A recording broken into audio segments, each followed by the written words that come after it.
نظام جمهوری اسلامی یک براندازی خدای نکرده روش اتفاق افتاده، حضرات برای امرار معاش مجبور شدن برن تو خط و نون زن بچه رو درارن. آقای هاشمی از خطی‌های قدیمی که از سال 36 تو خط کار میکنه اخیراً یه سمن تونستن با اختلاس مالی خریداری کنه. آقای احمدی نژاد روی ماشین رئیس خط کار میکنه که آقای خامنه‌ایه، یه ون که از قضا 20 تا مسافر میگیره. آقای کروبی از مسافرین پرپا قرص خطن، راه به راه مسیر ولیعصر تا صدخندان آزادی رو ایشون طی میکنه.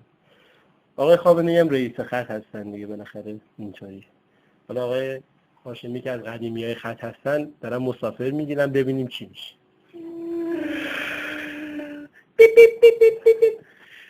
سلام علیکم. اعوذ بالله من الشیطان الرجیم. ولیعصر شما ولیعصر تشریف میبرین؟ ولیعصر خواهش میکنم بفرمایید ولیعصر تفضلوا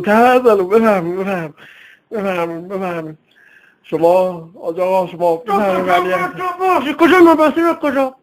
تو نوبت منه برادر من. شما نه من ماشین من مسافرم، من میخوام کجا برم؟ من باید ولیعصر ببرم.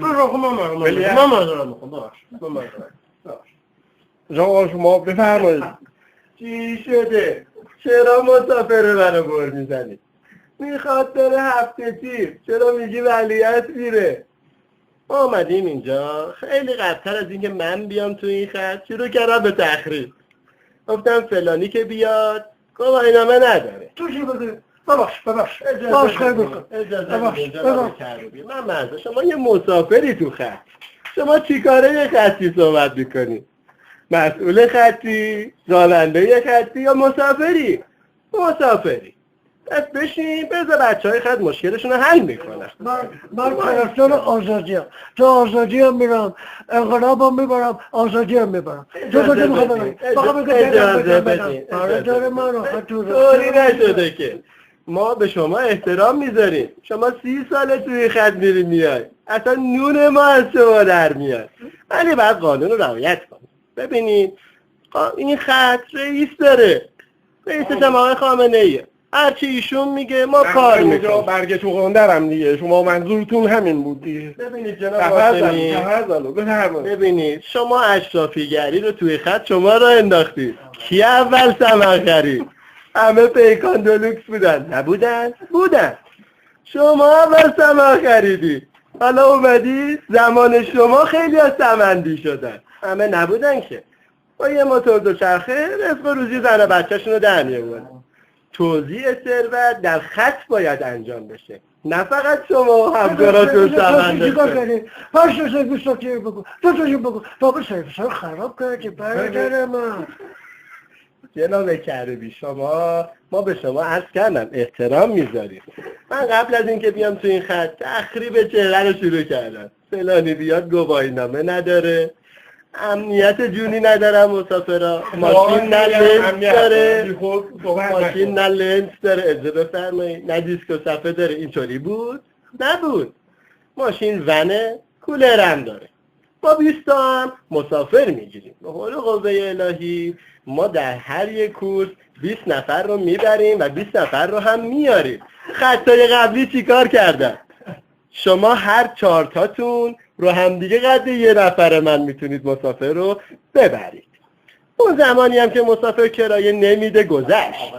یقه رو میگیریم، پاسخ ما هم به کرایه ندادن محکمه، چون مردم تو خط ایستادن. مردم منتظر. نزدیکتر است. نظر من به ایشان نزدیکتر است. آل ملت باید بیان از تاکسی ایشون تبعیت کنند. یعنی چه؟ این چه حرفی شما میزنید؟ ما هم همینو میگیم. ببینید مواضع به مواضع آقای خامنه‌ای نزدیکه. ما میخوایم مردم توی تابستون گرمشون نشه. چرا باید بشینی؟ هنوز شنجره‌ای شما تشکیل شیشه‌شو برداشتید. وقت من مقصرم؟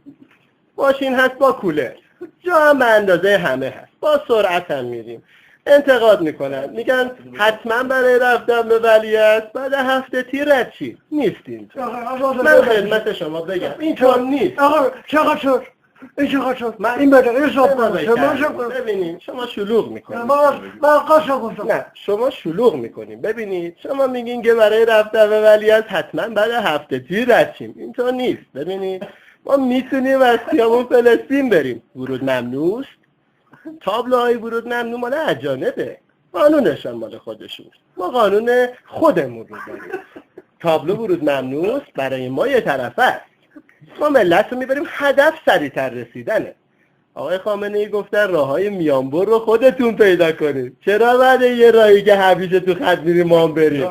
راههای نزدیکتری هست و مقاصد نزدیکتری. ملت میخوان سریعتر برسن. تاکسی ناقصی دارم. پیکان ناقصی دارم.